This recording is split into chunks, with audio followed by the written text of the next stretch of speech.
Good morning, friends. I'm Gaurav, and I will be presenting my case study on world's most devastating industrial disaster. December 3rd, 1984. People of Bhopal, capital town of Indian state Madhya Pradesh, was sleeping through cold intervening night.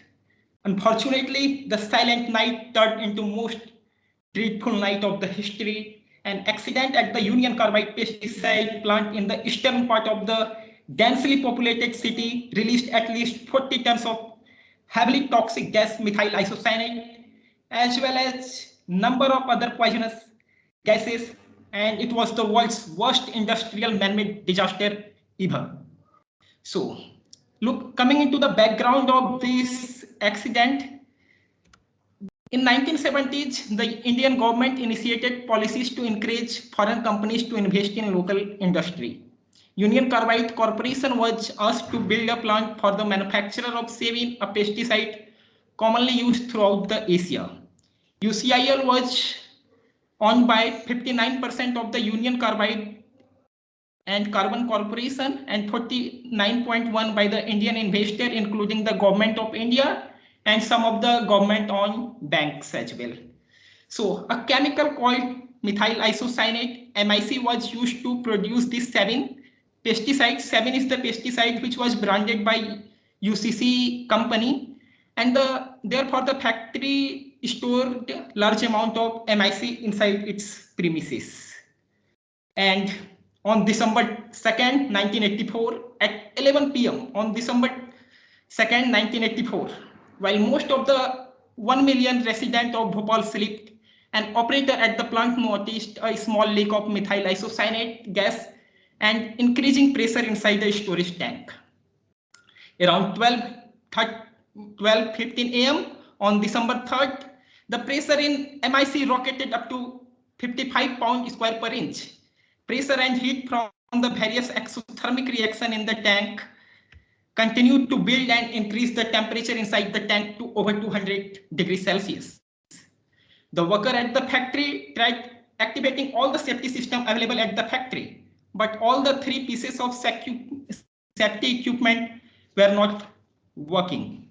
So the vent gas scrubber, a safety device designed to neutralize toxic discharge from MIC system, had been turned off 3 weeks prior. Apparently, a fault valve had allowed 1 ton of water for cleaning internal pipes to mix with 40 tons of MICs that caused the exothermic reaction. A 30-ton refrigeration unit that normally served as a safety component to cool the MIC storage tank had been drained of its coolant for use in another part of the plant. At around 1 a.m., a thundering sound reverberated around the plant as safety valve gave away, releasing a plume of MIC gas into the atmosphere. Within few hours, the streets of Bhopal were littered with human corpses and the carcasses of cows, buffaloes, dogs, and birds. Very soon, all the beds of local hospital got occupied with the victims, and the crisis got further compounded by lack of knowledge of the gas released from the plant. Initially, the UCC factory owner informed the hospital that it was released due to phosgene gas, but later they informed that it was due to methyl isocyanate, and the doctors were not aware of the toxicity of the gas and they didn't know how to cure it. Estimates suggest that more than 5,000 people got killed in the first few days itself and left over 5 lakh of injured victims. The disaster and its aftermath. This was the most wanted people, Warren Anderson, the then CEO of UCC plant. Civil and criminal cases were filed against him and he was arrested but was granted bail later.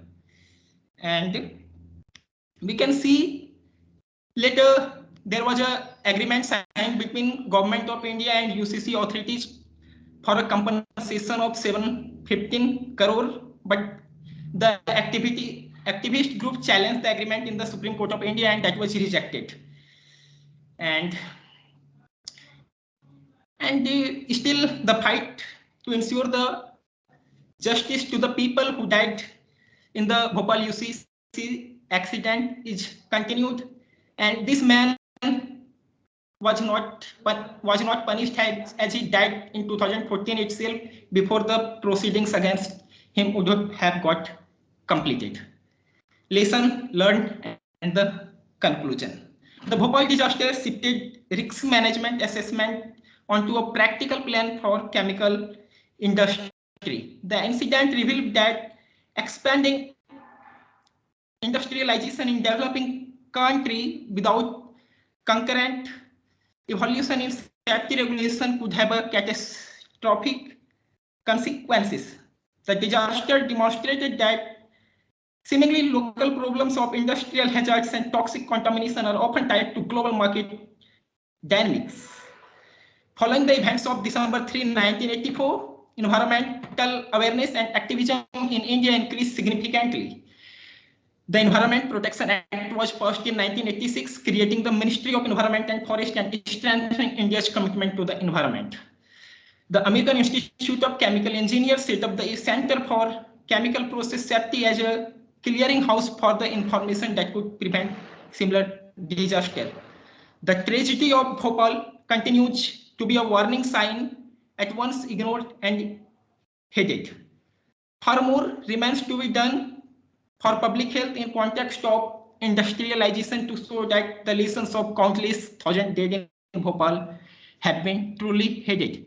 And the most of all safety norm that was violated in the Bhopal gas tragedy was that the Bhopal plant was located in densely populated city, and that left the people deeply affected, and its effect is even continuing today. Even the child and the babies born in Bhopal are having several malnutrition, and it has affected the reproductive systems of women as well.